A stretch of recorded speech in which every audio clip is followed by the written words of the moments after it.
Welcome, everyone, to our second podcast for today on this 22nd day in September 2025. I'd like to introduce my co-hosts for today. Marcia, how are you doing from sunny Florida? I'm doing great. Yes, and this is the first day of fall. And Yes. that's my favorite time of year. So I'm looking forward to some colorful leaves and right now a nice chat. There you go. Liz, how are you doing in sunny California? Just that it might be the first of fall, but it's hotter than bejeezers. It's already 90 degrees. That's not fall weather. But No. other than, no, it's not. But you know what? I'd like to kind of slip away from the weather and get my mind on something else. I would love to introduce to you guys Kyle Colton. He has done a vast magnitude of different things versus verticals. He's done big screen, he's done television, and we are just absolutely thrilled to have him here. And I'm going to hit this poor man with so many questions, his head is probably going to spin. But first of all, like I said, Kyle, thank you so much for coming on the show. We really appreciate it. Um, I know that when you first started acting, you got into it because of a family member kind of was asking, to get you out on stage to kind of break away from some of your shyness, shall we say? Yes, Can I you?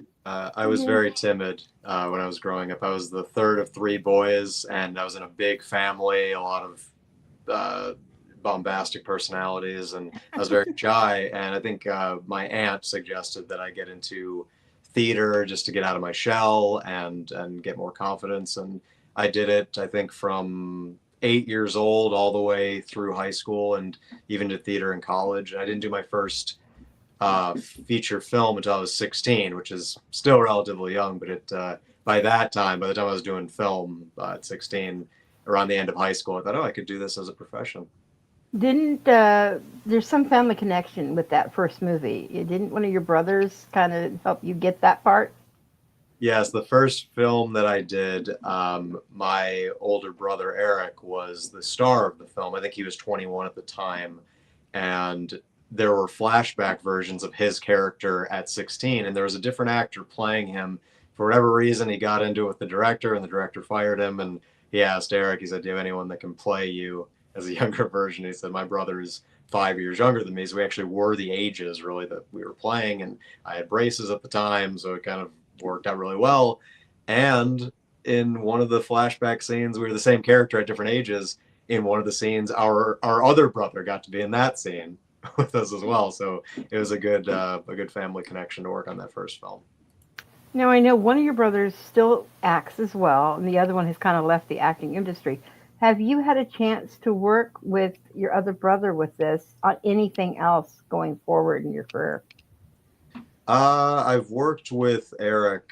He's in New York. I've worked with him on a couple projects. A short film called Brothers that we played brothers in, and it was Yeah. about estrangement, where they're actually the characters were working on a script together, and there was a bidding war, and a lot of big agencies were looking at it, and studios wanted to produce it, and they had a bit of a falling out because of our artistic integrity, and that my character wanted to keep certain things. I thought they were trying to change it too much, and his character thought, "Oh, just let them make the changes they want, or else there's going to be no deal at all." So this was a short, but we were estranged, and then we come back together at the end. And I've maybe done a couple other things with Eric, but I would say I can count on one hand. But recently, I was actually in Thailand doing a Vietnam War film, But I want to talk to you and about later. Yeah.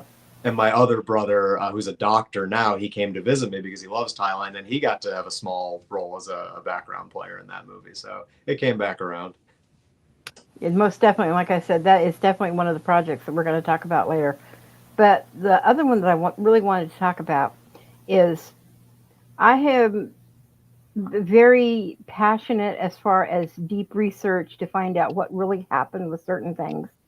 And I want to know with Street Survivor, had you really known anything about the crash beforehand, before you got the roles in the movie, or anything in general with that? Very vaguely. I'm a big classic rock fan, so I knew Yeah. of the band and I knew that that had happened, but I didn't really do a deep dive into it. I appreciate the opportunity that Jared Cohn gave me and a bunch of other guys to really play. I've never seen a kind of like a biopic about a band that well known. that really he gave screen time to. I mean, my character was essentially a roadie, and Yeah. there were me and maybe 20 other guys, and I think that happened because Artemis Pyle himself was Exactly. producing on the film, so these were his friends. Most other movies about a band probably wouldn't give that much credence or screen time to those side characters like that. They'd probably stick to the main band members. But we had the Van Zants, we had Cassie Gaines. We also had probably, I think there were maybe 15 of us that were kind of the roadies or side characters. And there's a manager there. And then there was like the guy that was their friend, but he wasn't their official manager, and the pilots. And but it was a great opportunity to work on that film. I love 70s in particular. I love period pieces of all kinds, but I really have a soft spot for the 70s. So it was a great experience.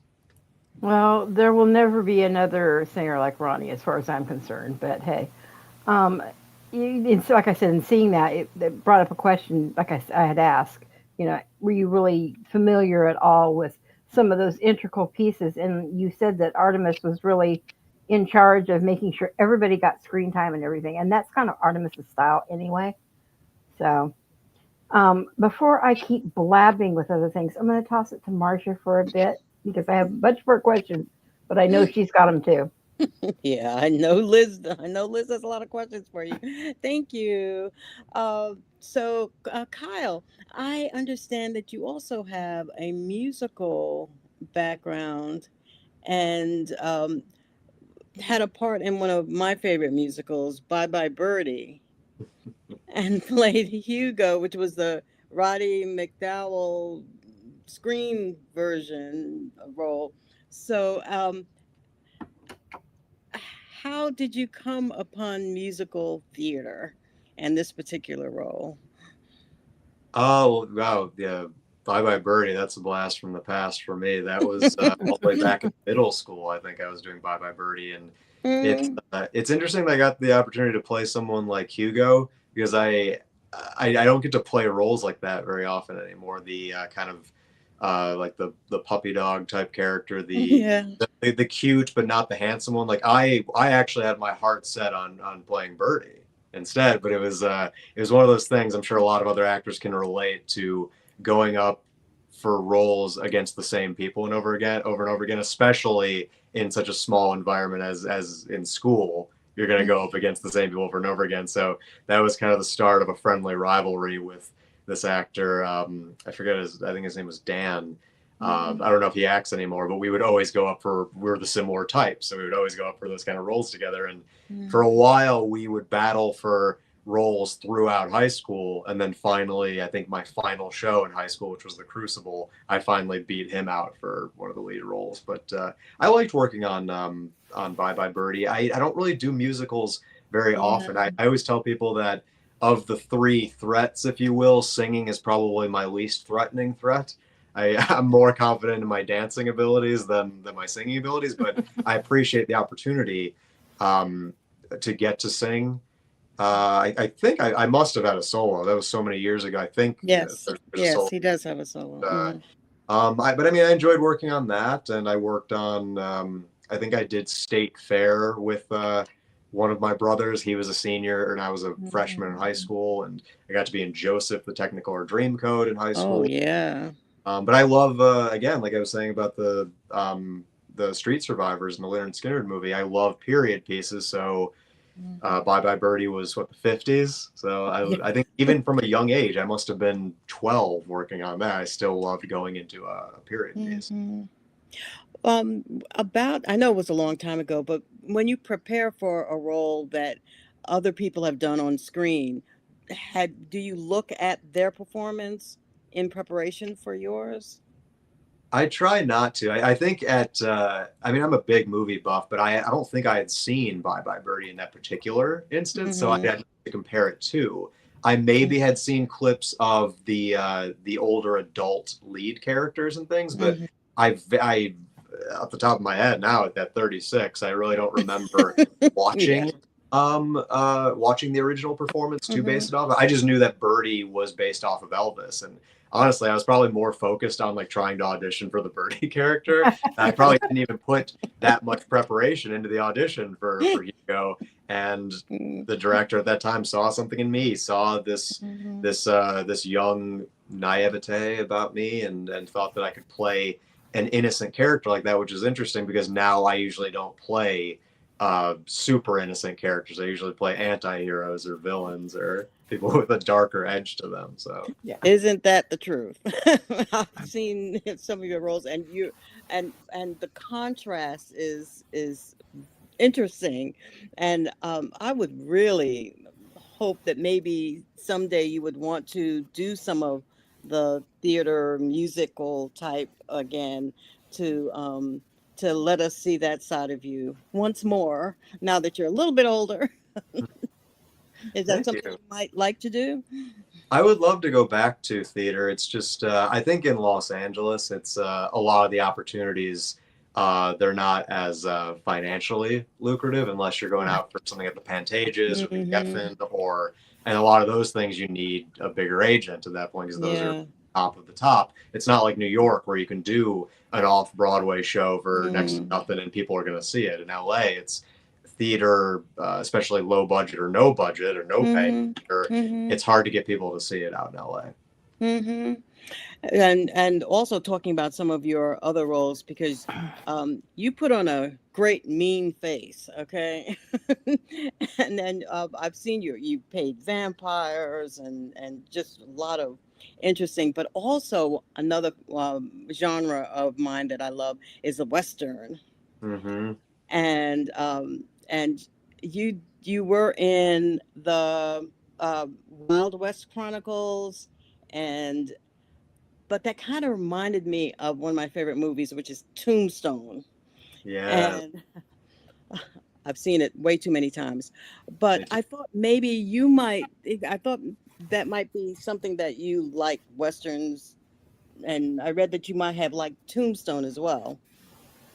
I love Tombstone. That may Hmm. be one of my favorite westerns. I'll admit I haven't seen nearly enough of Clint Eastwood's work. I don't think I even saw Fistful of Dollars or The Good, the Bad, and the Ugly. But it's Tombstone. I think for me, maybe it's because I grew up in the early '90s, and my brother Eric actually he loves Tombstone as well. He describes it as kind of a superheroized version of what actually happened because apparently the real OK Corral shootout and all that, those guys were in their early 20s 20s. in reality when that. Yes. Yes. So to give them more gravitas and more life experience, and I Hmm. mean, Sam Elliott is probably he was probably 40 years older than his actual counterpart. It gave them more power and made them like superheroes. And Hmm. I draw a lot of inspiration from Tombstone. I loved Unforgiven. My Yes. father liked the outlaw Josie Wales. So I grew up watching a lot of these older films, and I love the Western as a genre. I feel like right now it's I haven't seen one like maybe within the last 20 years or so that has that Hmm. sort of cultural impact like Tombstone. Yeah. So I really enjoyed my opportunity working on Wild West Chronicles, and I kind of viewed that character as it felt a little like The Departed, actually. Kind of this guy, this Ira Ayton, this Texas Ranger, going undercover and pretending to be a ranch hand to join our gang of fence cutters. Was what it was. Hmm. And so we were kind of the bad guys, but people could relate with us because we were just trying to feed our cattle and make a living. And these wealthy people were fencing off their land that we before could take our cattle through and get to the grazing land and water. But I feel like every villain, regardless of what genre you're in, they always think that they're right. They always think they're the hero in their own story. Hmm. I in watching your episode of Wild West Chronicles, one of the terms, the devil's rope, which they used for barbed wire, was something that sticks in my mind, and it's so perfect because it actually is. Did Oh you yeah. actually did you work with was that actual barbed wire? I think it might have been, but it's Mm, they gave us these cutters that like were mm, not. I mean, obviously they didn't want us to cut it, so I was kind of like faking it to make it look like right. I got to do it. But I don't think we got too. We weren't in like a position of danger or anything, but they were very Yeah. on that set. But I Hmm. think it was real barbed wire. Yeah. Hmm. So it was a real. I imagine it was kind of fun to be able to do. You had shootouts, you had the whole the whole spiel, and yeah.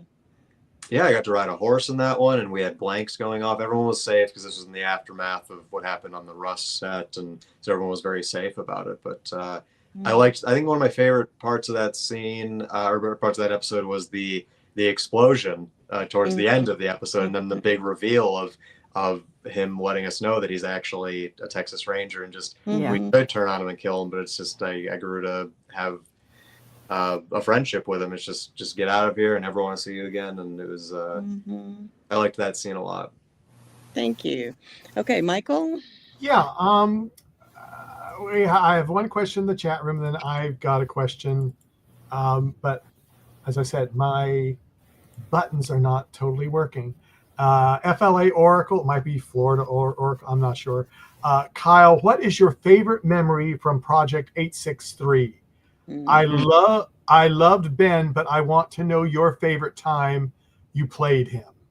Interesting. Yeah, that was a very interesting character. I had no idea how much of a fan base that show had, because I'm not a big YouTube person in general, but that was actually the first time really that a lot of people started reaching out to me on social media, on Instagram, because I wasn't a big social media person. But that character was fun to me. He kind of reminded me of Bane from The Dark Knight Rises, with the mask on his face, and to do it with a British accent as well was very fun. And it's I love being a character actor, and to me it's even easier to fall into playing somebody else when I think I had red contacts and my hair was wild and a British accent and the mask and a little tattoo, because I have no tattoos to put. I think maybe my favorite scene must have been when they did capture me and I'm in the prison cell talking with the lead actor on that show. And it's interesting when you're working with YouTubers when they're playing themselves, and we're trying to keep this ruse that it's like, oh no, this is happening in real time, and we're just finding these things in the wall. But it was nice to finally let the cat out of the bag and say thank you for the fan base and going along with it. And just like with anything, whether it's a reality-based thing or it is scripted, there still is that suspension of disbelief. So I really enjoyed playing that character, and I think it opened up a whole different fan base for me. So I'm very appreciative of it. Oh, that's cool. Now, going to, verticals, and, kind of that's why we got you on here. But we always talk about a whole bunch of stuff. The actors, some of them are very surprised when they come and they go, I thought I was just going to only talk about verticals. No, we don't do that to people. We kind of try to go everywhere. But I'm going to do my vertical question that I usually give everyone, because everybody gives a different answer. I've asked it different ways, but I'm just going to go for it right here. After you did your first vertical drama, microdrama, whatever you want to call it, they keep changing the name on us, it seems. But after you did your first one and you told your friends what you were doing or what you did, and they gave you that funny look, how did you explain to him, her, them, what you did? Even now, after like 40 some odd later, the way I can describe them is they're like telenovela soap operas. They're soap operas, and telenovela is like an exaggerated soap opera. So, the way that I treat it is almost every department operates the same way as a horizontal, or a regular, as I call it, a horizontal, except for the camera department and how we block, pretty much. Acting, the wardrobe, the props, like every other department operates the same way. It's just you're turning the camera, and the frame just makes it more like you can't have a gang of people in a row like that. You got to stack people, and the depth of field is different and all that. But I feel like they've gotten really creative, and I think because of the success of these different directors have been given different leeway and different opportunities in trying different techniques that feel more cinematic. And I've been seeing more dolly tracks and cranes and rack focus and different camera techniques, because I'm a huge film buff. And so to me, when I'm on a set where it's just all sticks, as they call it, just all tripod, it feels like it's so safe And I understand it's faster. I think that's also part of it is we're filming a feature film length amount of pages. Like it can be anywhere between 80 to 110 pages. That's a feature length script, and we're doing it in a week, maybe 8 days if we're lucky. So that's something like 15 pages a day. So I understand why they do it. They do it on sticks mostly because it's faster to shoot it that way. But I love when they do take a chance more and like, let's do a steady cam shot or a oneer or put it on the dolly a little to make it more cinematic. And that makes total sense. And I have noticed it too. I mean, I watched my first one back in October of 2024 when we started to get, I started to figure out what in the world is this. And that was, did research. Liz knew all about it. She informed me. And so that was fun.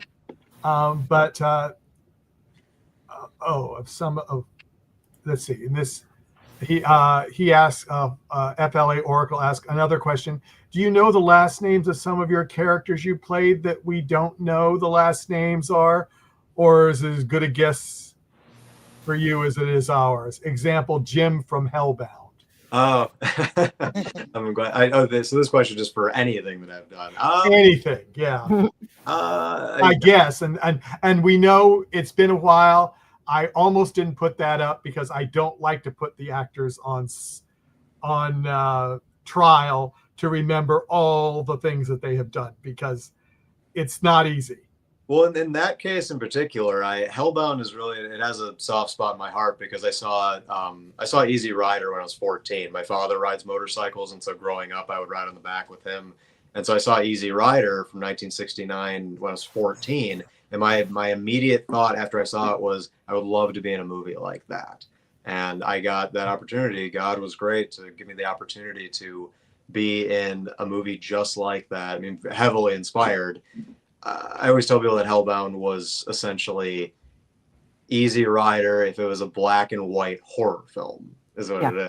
Mm-hmm. Very much heavily influenced by, but it takes place in the 70s. Two friends on a motorcycle trip, and I'm kind of the Fonda, and my running mate is the Hopper character. But to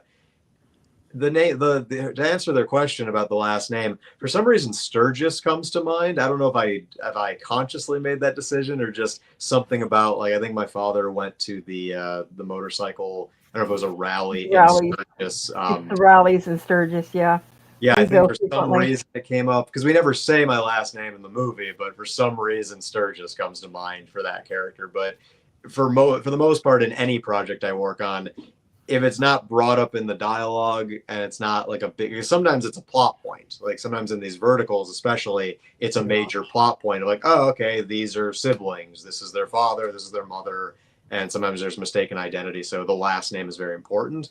But for a lot of the things I've done, the last names have not been terribly important to the plot necessarily. So, but yeah, in particular, Hellbound, Sturgis came to mind for some reason. Well, there you go. And I have a feeling Liz is going to have some follow-up stuff on that subject. So I'm going to go back to Liz. Well, actually, I have several tag-on follow-ups to a lot of different things that were noticed. But let's work our way backwards, starting with the motorcycles.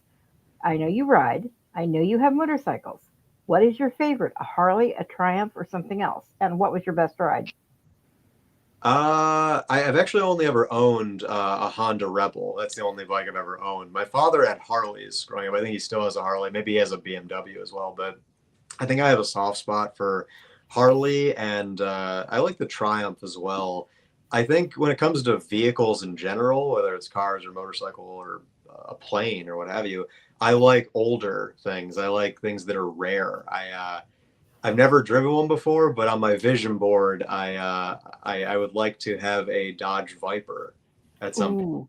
Yeah. It's not that that's even an amazing car or anything. It's just they don't make it anymore. No, and there's something very rare about it. And I don't even know how to drive stick if that if that requires stick, but I just like how it looks. I think it does. Yeah, it does. So maybe I need to learn. But yeah, I like things that I think I consider myself an old soul. So I mean, I prefer. When I'm acting, I like to do period work, 70s or 1870s in the case of Wild West Chronicles. But I even got to play Merlin the Wizard, so 1500s if you go that far back. But yeah, as far as vehicles, motorcycles, I like the older models, and Harley is just such a classic brand. Oh, I would definitely agree, and I have a garage full of them at the moment. Every one of us ride in the family, and it's really kind of fun to see. And we also belong to something which tags into another movie that you're doing. We belong to the Patriot Guard Riders, which means no veterans will ever take that final ride alone, to the cemetery. Um, but that, like I said, tags into another movie that you're doing, which was Cherry Corpse. And this is a subject that I am very protective of, very passionate about. And if it's not done right, I get kind of aggravated because I have worked with Vietnam vets regarding PTS and other things for almost 50 years now. Wow. And very, very particular of it. And I cannot wait to see the new movie coming out. Could you describe that one a little bit? Yes, yeah, Cherry Corpse is it's a Vietnam War film that we shot in Thailand because I guess Vietnam is touchy about people actually shooting there, Oh, especially it is. that Yeah. era. So we shot in Thailand, and it was also helpful for the budgetary restraints of everything going on. And it was it's an interesting thing. It's an Australian director, writer, producer, and the crew was mostly coming from Australia. So I can't think of a movie that's been made about the Vietnam War with an Australian's lens, thinking about it. Because like Oliver Stone did Platoon, and I Yeah. think most directors that have made films about Vietnam, Coppola, they've been American that have worked Right. on. But I get what you're saying. When I attached myself to the project, I thought if we're going to do this, we're going to go all the way there and on like a shoestring budget, and we're going to fly everybody there and house them there. You got to make sure that things are like period appropriate and accurate, and also, like you said, don't offend people that were actually there and then the sacrifices they made. And Did you set in on any veterans groups to get some background on this? I did not for that one, but I read up on it and watched movies like Platoon again and Apocalypse Now. And I mean, the way that I look at Cherry Corpse is there's like very little amount of scenes that are about the war itself. A lot of it is about I feel like the Vietnam War is just kind of the backdrop to what happens in Cherry Corpse. Because it's mostly about the relationships of these soldiers that are trying to infiltrate this peace sanctuary that this American girl named Cherry she has this peace sanctuary in the middle of the jungle, so she doesn't want war at all, and she's trying to be peaceful and stay away from everything that's going on.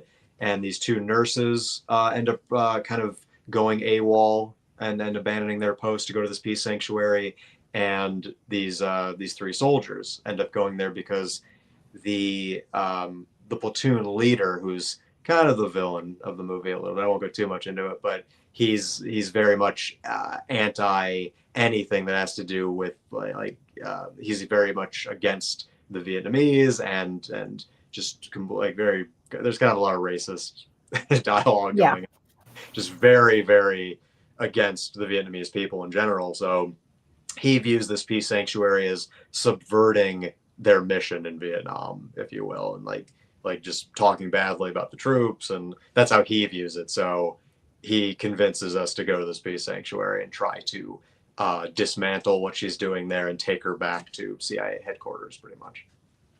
Yeah, and like I said, I read part of the premise on this from other things. I know it's coming out sometime in the next year, and this is one I and a bunch of my friends who were veterans from Vietnam are all looking forward to seeing.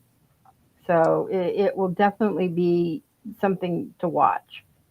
Going back just slightly to a couple other things that you had mentioned, Tombstone, you said, did you know there is a connection, because you said you like the old classic all the way back. Did you know that there is a connection with actually Wyatt Earp and Tombstone, a direct connection? I believe so. It was wasn't either like a relative is either in it or but please elaborate. I heard vaguely. Kurt Russell worked with John Wayne John Wayne knew Wyatt Earp. Mm-hmm. That's your main connection. So, And then I think Wyatt Earp worked with John, like Mhm. he was a consultant on John Wayne correct, films. Yeah. correct, yeah. Mhm. I think it was Star Searcher that Wayne was on at the time. Well, he was married to an actress, right? So. Oh yeah, but you like me, we love the older classic things and the older classic rock and roll, which is one of the things that attracted me so much to a lot of your work and different things. Um, if you had a chance for any historical figure, Western wise, who do you think that you would like to portray? In the Western genre in Hmm. particular, Well, in any genre in particular, but yeah. I mean, it's I love Val Kilmer's portrayal of Doc Holliday. So Oh, I mean, to be given yes. the opportunity to play someone like Doc Holliday would be great, or even Wyatt Earp. But I mean, yeah, it's. I mean, I loved seeing films like Lincoln was great. Daniel Day-Lewis is one of my favorite Hmm. actors. I've never had the desire to play Lincoln myself. I mean, maybe I'd be more of a John Wilkes Booth kind of person with naturally roles that I play. But yeah, historical figures to go back and play. Yeah, I don't. For some reason, presidents don't come to mind. I like rock star biopics, and for some reason, I've had. I don't know if anyone's writing these kind of about these particular people, but I think it'd be fun to do a piece on the Red Hot Chili Peppers. I think it'd be Oh, that great. could be fun. And you could do it kind of like a Dewey Cox, like a more tongue-in-cheek kind of like a comedy about it, because Yeah, it's still. I mean, I also feel like you shouldn't make a biopic about someone that's still alive. I feel like that's a little strange to me. Like I like the biopics where they passed on, but like their estate has like with Elvis in particular, his estate yeah, was they gave it the seal of approval and all of that. It's when I saw Rocket Man, I thought he's still alive. It's a little like Bob Dylan too. He's still alive. yeah. But I saw a documentary of Tom Petty a while back, and I had no idea it. He I guess he had to let his original band go, and a lot of people don't think about that when they want to be rock stars, like oh, the life of a rock star, and all that. There's Hmm. tough decisions to be made, and I feel like sometimes they get vilified in that moment. But if you were in that position, it's like we want this one person of this band. We don't want the entire band, and they can get other people to surround them. And sometimes hard decisions like that have to be made. And after I saw that documentary, I thought, as much of a character actor as I am, I would love to transform into someone like Tom Petty because I look nothing like him. I would have to probably lose another 30 pounds to get gaunt like he was. I think he was really tall, so that would make me look taller. Blonde hair, the teeth are different, the face shape Yeah, is different. So I would love something like that because he has passed on, and he was iconic in his own lane in that genre, but he's not at the level like an Elvis or the Beatles or something like that. I feel like you run the risk sometimes when you're going with something so big like that. I mean, they're doing a Beatles movie coming out, and I it's know. like you said about the Vietnam movie, you could offend people or upset people if you don't do it right when it's something Yeah, that larger than life. yeah. I noticed that we're still getting questions in the chat room, so I don't know, Michael, if you want to take it or give it to Marcia. I give it to Marcia, and then she can give it back to me. So Okay, Miss Marcia, Maybe. roll 'em. Hey, I Yeah. still have questions. So Well, go ahead, Marcia. when I was watching some of your reels that you had done, and there were a couple of tidbits that I wanted to talk about.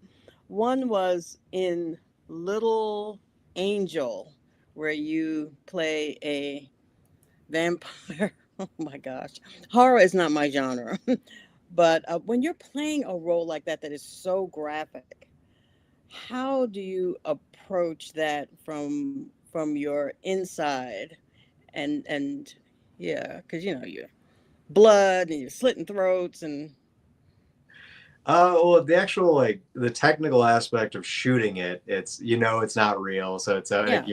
you're making sure that the young lady whose throat I was slitting that she was okay, and the prosthetics. I was more focused on not messing up the prosthetic as I'm doing. Sure, she'll be safe. I'm not actually slitting her throat.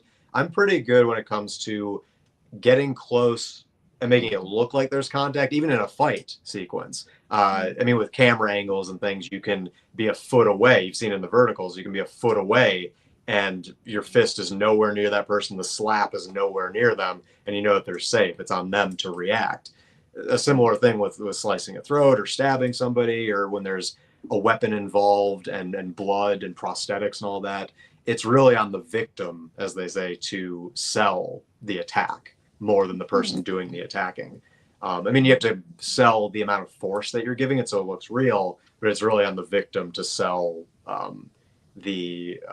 I think, I don't know if that character was already passed out, so she didn't really give me much of a He was point. already, yes. She was already passed out, so when I slit her throat and it just came out, she wasn't like, she wasn't like flipping out. That would have probably made it a little more messy and a little more maybe dynamic, but from like an emotional standpoint, is that what your question is more alluding to? Yeah, the emotional standpoint of playing a vampire that does nasty things to people like that.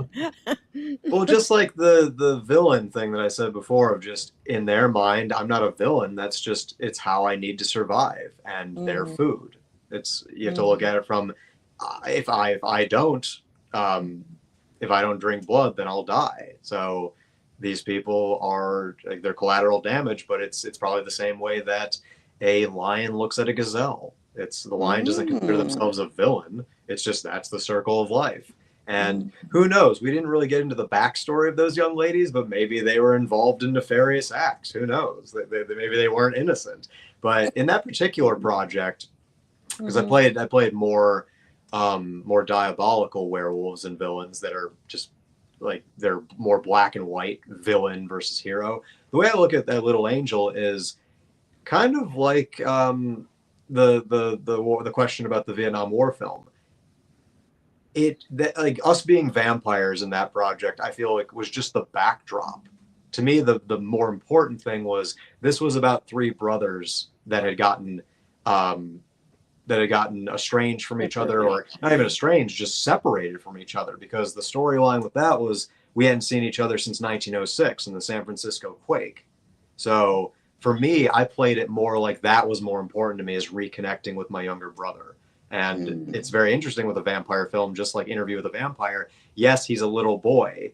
When we shot that, he's a little boy, but we're actually hundreds of years old.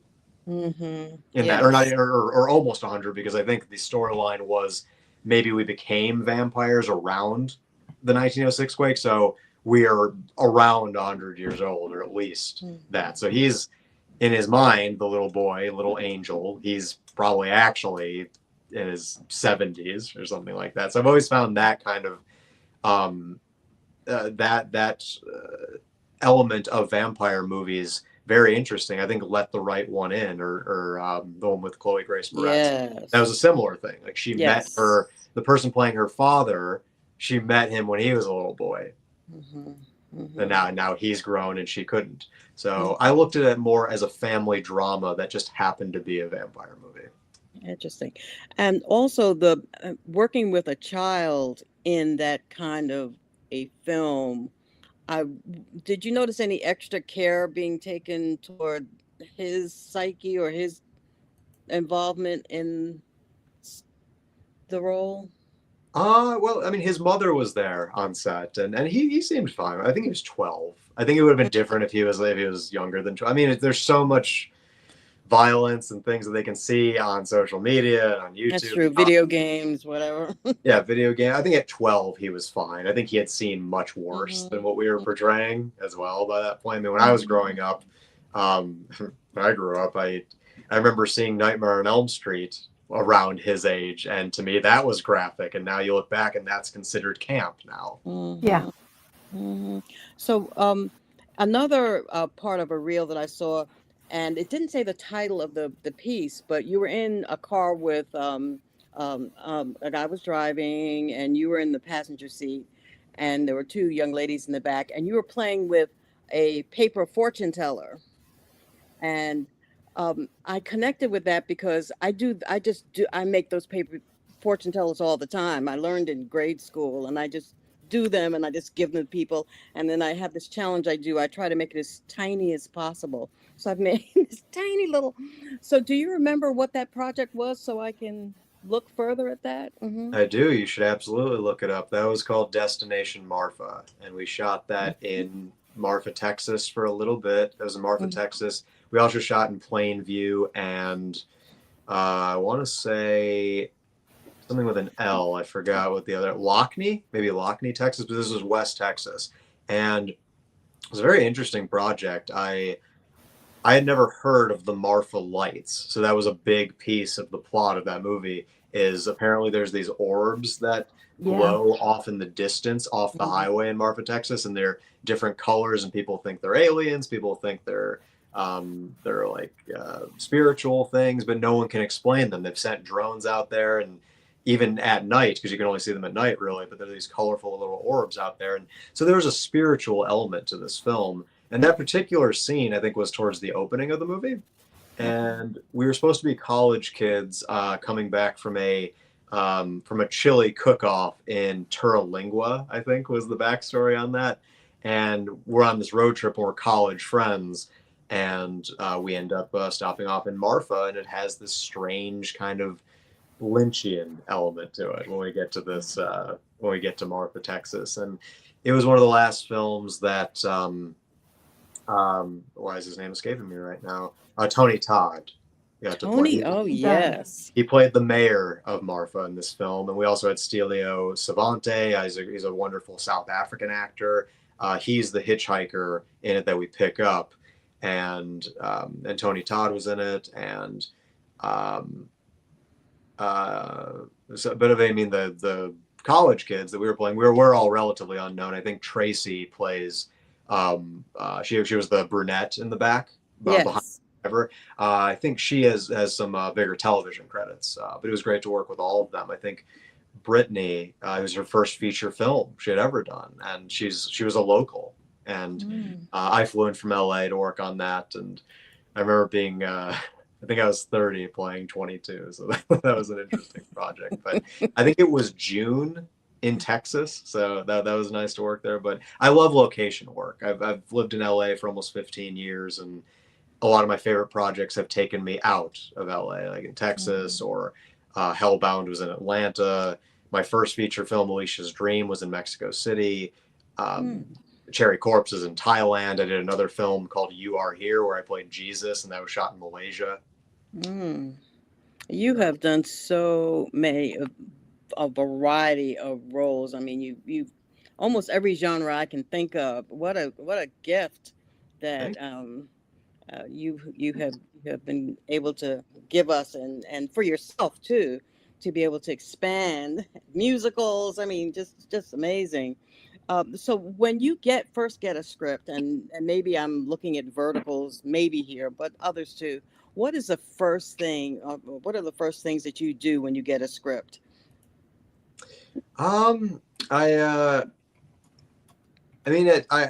I try to go by the plot at first, which is tough with verticals because sometimes we don't get the full script until a couple days before. There's even times where sometimes if I'm playing a day player or something who's only on set for one day, or I'm only in a couple scenes, I don't have time to read the whole script sometimes. I'm coming off one project and jumping right into another one.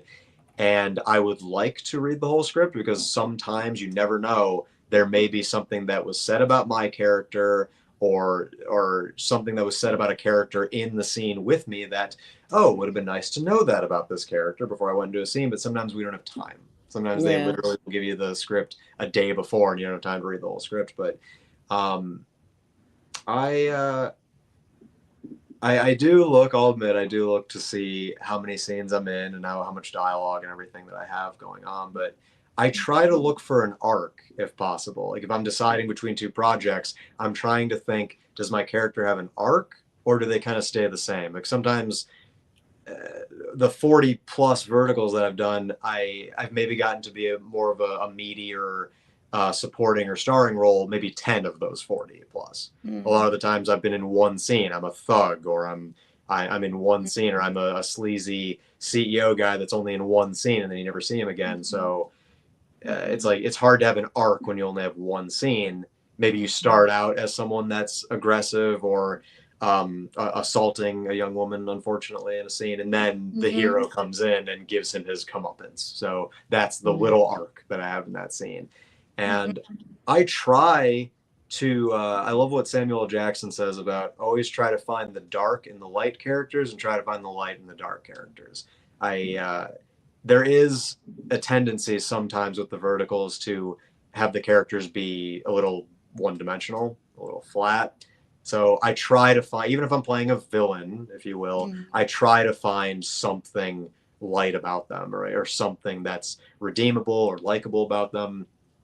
When I look at something like Christoph Waltz in *Inglourious Bastards*, which my mentor on that film, the reason that he won the Oscar, I feel, is because he made him charming and likable. I'll agree with you. Thank you, Michael. Yeah, we have 3 last questions in the chat room because we're almost getting ready to wind down. And then I'll go to Liz and Marcia again right at the end. But Tubeless asks, hi, big fan here. I wondered what was your favorite stunt scenes or fight scenes you've done in the past? Also, do you know when Angel of Death will be released? I saw you advertise it and it looks cool. Well, thank you for that. I love stunts in general. I mean Tom Cruise. He has great range, but I think what really has cemented him as the last great movie stars they're calling him now is the fact that he does his own stunts, which to me makes him feel like this generation's Buster Keaton, even though he's not a comedic actor typically. Tom Cruise, granted, Les Grossman is hilarious, but Tom Cruise is more of a dramatic. But the stunt element of it is like that's a Buster Keaton element to me. But my favorite stunt, to go back to the question, is well, yesterday actually I got the opportunity on a project that I started working on a short. I'm supposed to jump through a window, and I was excited when I first got the role because I thought it was going to be actual candy glass that I could break through, but we were shooting at a real diner, so yeah, not good. We ended up doing a kind of like a green screen explode glass by itself. So anyone that knows Photoshop, there's layers to a VFX shot like that. So we did a shot where we exploded a glass plane, like everyone's really far away from it, so it's safe. So that can go on top of me pretending to jump through a window onto a mattress. In Hellbound, I actually rode a motorcycle, so that was a lot of fun. That was probably the beginning of me thinking like, oh, I'd like to actually own my own at one point, because when I worked on Hellbound, that was the director's motorcycle. That was very trusting of him to let me ride his bike when I was kind of a novice rider at that point. So it's very trusting of Ben to let me ride his motorcycle. So I like the stunts in that. Just riding motorcycles was great. And there were actually stunts in You Are Here when I played Jesus in Malaysia, where I'm riding on a bike and I'm chasing after this guy and I'm shooting after him, or pretending to shoot after him because we didn't use blanks or anything in that one. But then I'm hopping over a guardrail off a highway and running after him. And I liked the stunts in Wild West Chronicles, riding a horse. I'm not really much of a horse person. I got to ride a horse in that, and the shootout in that episode of Wild West Chronicles was great, and the explosion at the end of that scene was really great. There's so many different kinds of stunts that I've been blessed to do. I'm looking forward to using squibs, though. I've never used squibs where it actually explodes, because I like, as an actor, when you there's different things you can do so that I feel like you don't have to pretend as much. Whenever I've had to have a limp in something, I heard an interview, I think Matt Damon, talking about James Gandolfini would always put a pebble in his shoe when he was working on The Sopranos. And it wasn't even just when he needed to have a limp, it was to give him a sense of aggravation. So he always looked upset in The Sopranos because he had a pebble in his shoe. And I like little things that actors can do so that you don't have to fake a limp, because you can just see the grimace on your face because there's a pebble lodged under the sole of your foot, and it gives you that grimace. So I've used that trick many times.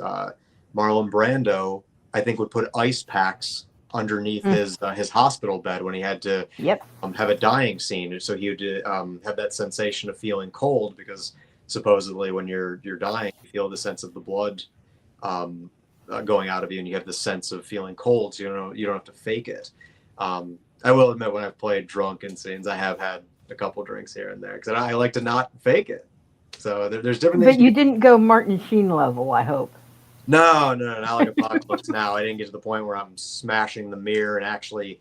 I don't know if I've been in a scene where I've actually cut myself and kept going like DiCaprio in Django Unchained. I don't know if that's actually happened where I've maybe scrapes and stuff, but not to the point where it's gushing blood or anything like that. And I've never gotten to the point where I can't remember lines or anything. But in Angel of Death, going back to his question about when Angel of Death is going to come out, there's a scene in the beginning where I'm supposed to be this drunk, and because I'm kind of I have this disease and it's terminal, and I've given up taking my pills because I've gone to this clinic that's supposed to help me, and I'm supposed to take these pills to curb my illness, and I stopped going there and I stopped taking the pills. And so in the beginning I'm kind of drowning my sorrows at this bar in the middle of nowhere in the desert. And so for that scene so I wouldn't have to pretend a little bit, I had a couple drinks, but not to the point where I was falling over myself or couldn't remember my lines. But as far as Angel of Death, when it will be released, I honestly could not tell you. I haven't really been in touch with the director in a while. We wrapped that in 2020. We shot that in the middle of the pandemic. So okay. wild ride working on that movie. According to IMDb, it says that it's completed, but I haven't seen a finished version of it, and I don't know where it will be seen. Hopefully somewhere soon, because a lot of love and hard work went into that film. So I hope to see it soon. A lot went into that film. I worked on the script with the director. I cast everyone except him because the director was also in the film. I hope that people get to see it because I think a lot of hard work went into it, and I think it's pretty impressive. I saw a rough cut of it without VFX and things going on, but you'd have to contact the director about when it'll be released. Okay, and this is going to have to be the last question, unfortunately, and then we're going to go back to the other co-hosts. Are there any Edward Kazanigan says, are there any A-list actors you look up to as inspiration? I think you kind of talked about this early in the show that made you want to pursue acting. Well, right now, I would say that to me, the bar for any male actor is probably Daniel Day-Lewis. I got to be in The Crucible in high school, the last show that I did senior year. I'd never played the lead in the play, and I got to be the guy in that one. And I think one of you asked the question of am I influenced by other performances? We had watched it in our theater class, his performance as John Proctor. So I was influenced a little bit, but I think what I tried to do is seeing his amazing performance, him and Winona Ryder in that film. I tried, for anyone who's seen The Crucible, the ending sequence, I tried to do the opposite of what he did because he went very big with it and kind of this screaming and it's my name and all of that. And so I went the opposite with it, which is kind of counterintuitive for theater because you would think that people would go big because it's theater and you need to go all the way to the back row. But luckily for us at my high school, it was more of an intimate theater. It wasn't this huge auditorium. We had a big auditorium for musicals, but for The Crucible, it was more intimate. So I could get away with being, instead of my name, I could go with it's my name and bring it more I'd rather I forget the monologue at the end comes back of I'm worth no less than the dust of the feet of those that hang if I admit to this. And so I made it more intimate and more grounded. And maybe that was a precursor to my film career because, yes, it's a play, but I tried to bring it in more grounded. I guess to go back to the question, Daniel Day-Lewis is my number one, and Joaquin Phoenix is probably number two for me, probably because I physically resemble them, but also I relate to the anti-hero characters that they tend to play. I'd love to play someone like Commodus from Gladiator, but for almost every character I can think of, Daniel Day-Lewis, and people look at Bill the Butcher as a villain, but I think he played him more as an anti-hero. Yeah, there was like the racist element of that character, but he played it like these people are invading, which, not to get political, but there are people that look at that politics now like that. They can probably relate to Bill the Butcher more than DiCaprio's character, unfortunately. But it's I look for anti-hero actors more than anything like that. I would love to play a character like John McClane in Die Hard. I mean, Bruce Willis at the beginning of his career. I don't relate to most of his filmography, but that character in particular stands out to me. I'd love to play a character like John McClane. Yes, he's the hero, but he kind of played him like an anti-hero. He's a cop, but he does things like what do you call it? Not by the book. But then again, you have someone like Eddie Murphy in Beverly Hills Cop, a comedic version of that. He doesn't play by the rules. He's kind of an anti-hero a little bit. But I love character actors. Gary Oldman, I think if you've seen a lot of my different pictures, if you've gone on my IMDb and seen me as an alien or me in a Western character, I played the devil in something, or how I look when I played Jesus, these different chameleon type roles, I love the opportunity to just disappear into a role. So Gary Oldman is a fan of mine, or I'm a fan of his, I should say. He's a favorite of mine. Excuse me. For him to take on the role in Hannibal, where he just completely disappeared. Most people didn't know that was him under all those prosthetics. So I try, the fact that I've done almost over 40 verticals, I try to look different every time that I can. I mean, there's one where I have mutton chops and a mustache and long hair in one of them, and I was playing kind of like a kidnapper assault kind of guy, and I was a skeezy character, so it worked. But it's I try, if I'm given that many opportunities, I try to change it with a look or an accent. Or I mean, I did a vertical in the beginning when I first started doing them, where I was a vampire with a French accent, and I was blind, and I had a fake mustache on and a ponytail, and I think I ran a day spa. Oh, there you go. Yeah. I think I've seen that one. Let's go ahead to Liz. Final question. I would be totally remiss if I didn't bring this up, because my co-host on another program would kill me. We do Japanese anime a lot in different movies. So I know that you have been a voiceover actor for a lot of different animation. Would you ever want to do a voiceover, kind of like what Carol Leachman has done, Mark Hamill has done with some of these Japanese animes for English? Absolutely. I love voiceover, where I can go to work in my PJs. It's great. Or do it in the closet. Or, I mean, I've narrated over 50 audiobooks that are on it. You can just, if you go to Amazon, just search Kyle Colton audiobooks. There's about 50 of them on there. But to answer your question about, anime, any cartoon would be great. I grew up on Dragon Ball Z. I would love to do an anime. I guess the closest one that I've done recently was Reverse 1999. I think that's a game, mobile. Yeah. But that character was great. I got to be British, and I think all the versions of that character were British. But it takes a great voiceover director in the session to keep the different personalities when you're playing a character like that. Kind of like Ben, kind of like B-27 from Project 83. There were different personalities with that character. There was mind control going on, and to keep all the different characters or the different personalities straight when you're playing one character. I mean, kudos to James McAvoy in Split to do a character like that with 23 different personalities. But even in the audiobooks that I've done, I did a Western audiobook, and they all had a different twang to them, but I did one character like Mr. Haney. I think he was the bartender at the most yellow belly in the West. They have different kinds of, like, we're all Southern, if you will, in that Western genre, because that's the stereotype. But I was also in an audiobook, you have to play multiple characters unless they're casting different people. But in that case, I was doing all the voices. So I had to be the female lead, but also kind of the rough anti-hero guy that ends up marrying her, and also the Mr. Haney-esque bartender, and I think there was an old man, kind of like a Charlton Heston type character as well. So I love those opportunities in voiceover. That's amazing. I actually would love to see you do something like that going forward. See if we can get a project for you with something new coming out and get you to do Absolutely. the Pitch English people, write voiceover. it for me. I'll be there. Hey, one quick question that's a little off weirdness. I saw that you actually were a stilt walker. What on earth got you into that, and how difficult is it? I have that on my resume as one of those things like I did it once.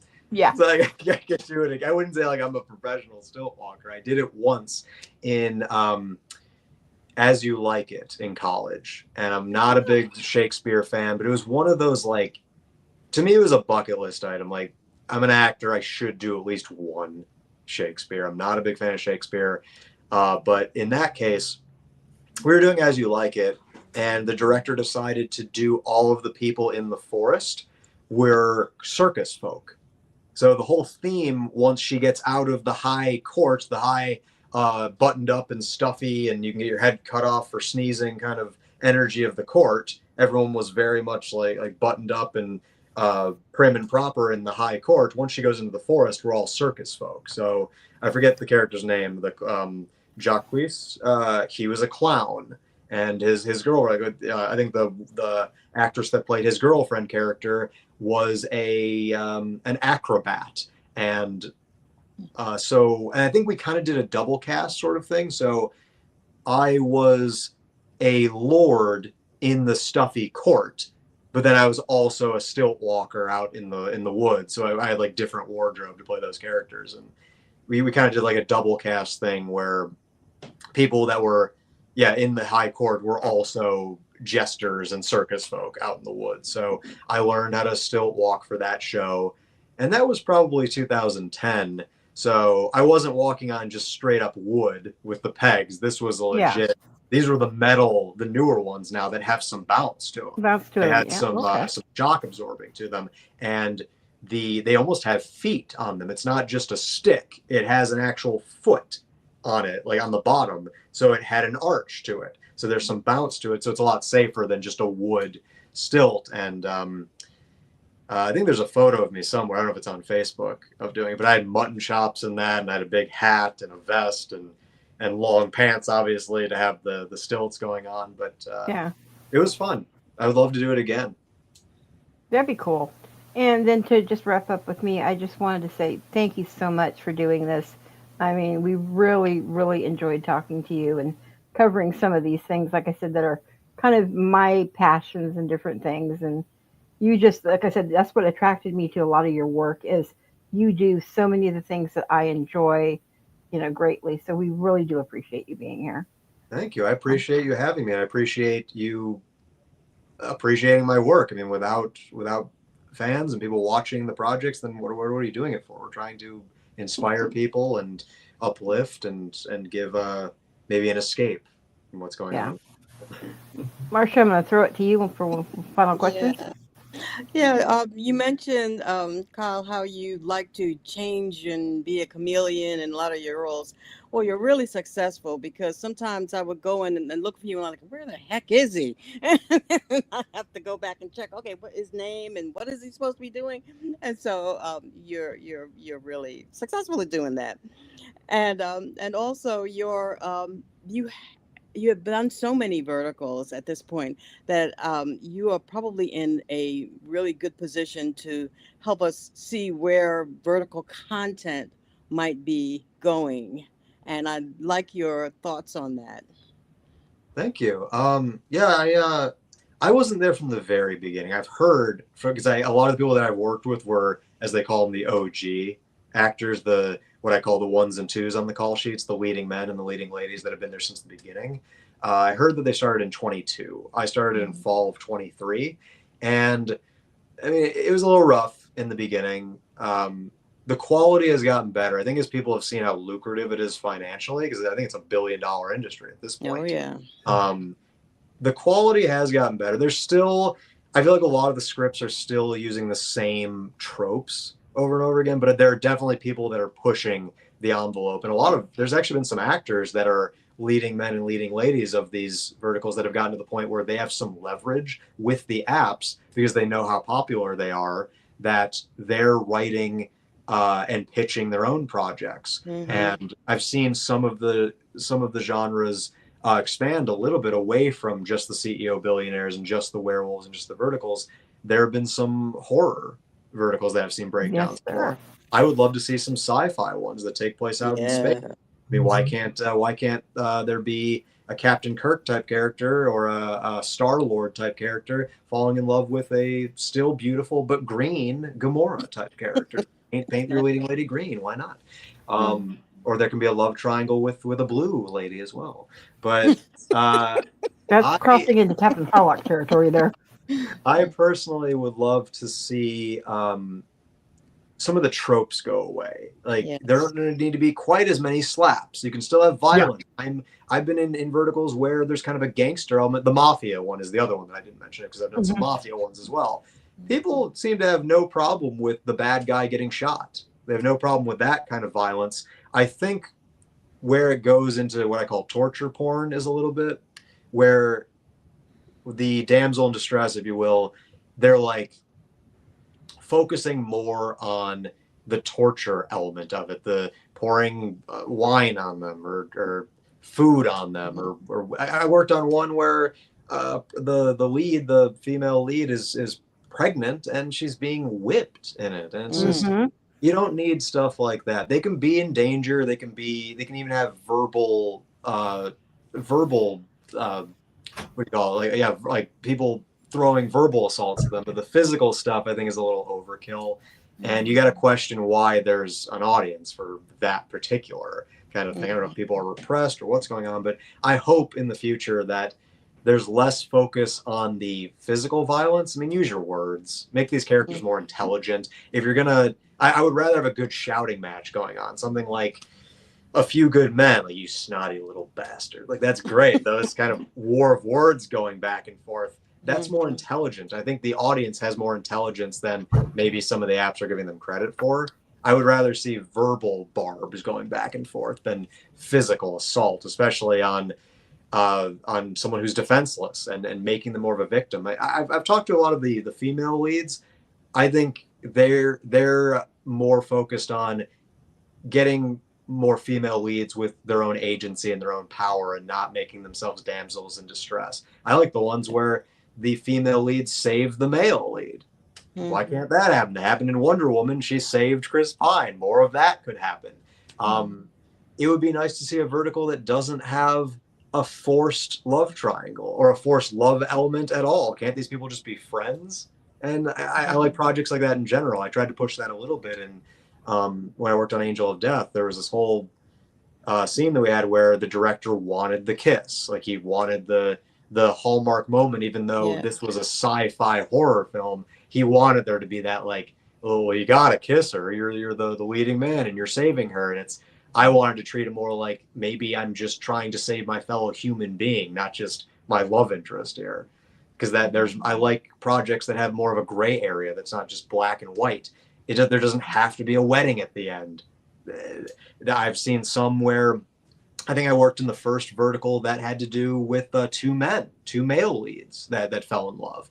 And I think I've seen some breakdowns that are trying to push for there can be female leads. I just push the envelope, push the genre, do something different, because I feel like there's just like flavors of ice cream. There's different strokes for different folks, and there's an audience. I think that was a big gamble, like especially for the Asian market. When I worked on that first, I think it was My Secret Agent Husband. When I worked on that, I think people were a little, they didn't know how it was going to do, and it did extremely well. And it's one of the only verticals with a sequel.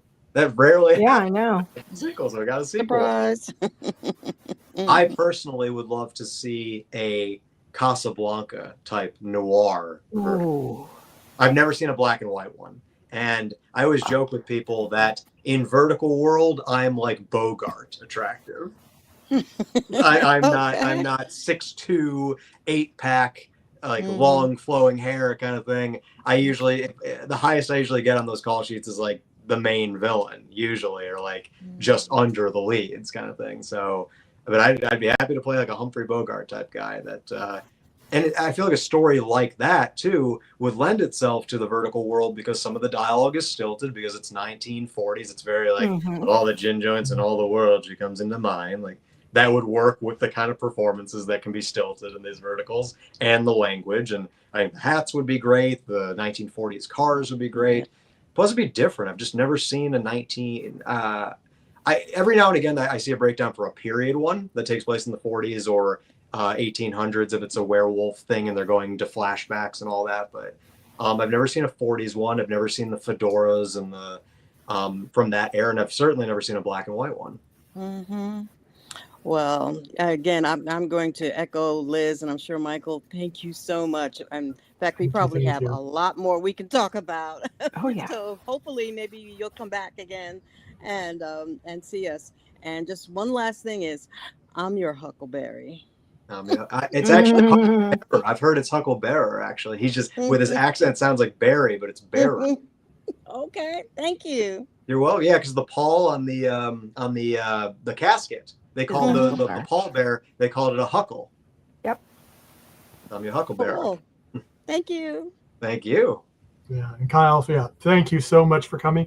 I have this feeling Liz and Marcia and everybody else in the chat room had more questions. Sorry I couldn't get to everybody, but I said only 45 minutes and we went like an hour and 15, and I am so sorry. But I mean, we had so much to talk about, and we would love if you could come back at one time. You don't have to commit now, but we would love you to come back again and visit us and talk about some of your other stuff that you have done, because you have done a lot. Thank you. Thank you, all three of you, and thank you everyone watching, and thank you for the questions. I appreciate your appreciation, and like I say, I wouldn't do it without you. I mean, the whole reason for me doing what I do is to inspire people, and if they want to be an actor themselves or go after their dreams, or even just give them a performance that lets them escape. So I really appreciate you guys putting a spotlight on it. Well, we try. And everyone out in the cyber world, thank you for joining us. Those that are joining us after the live broadcast, try to catch us live, and we can try to put up your question in the chat room. And we do our best. But everyone, take care. We'll see you next time. Bye-bye. Thank you. Bye.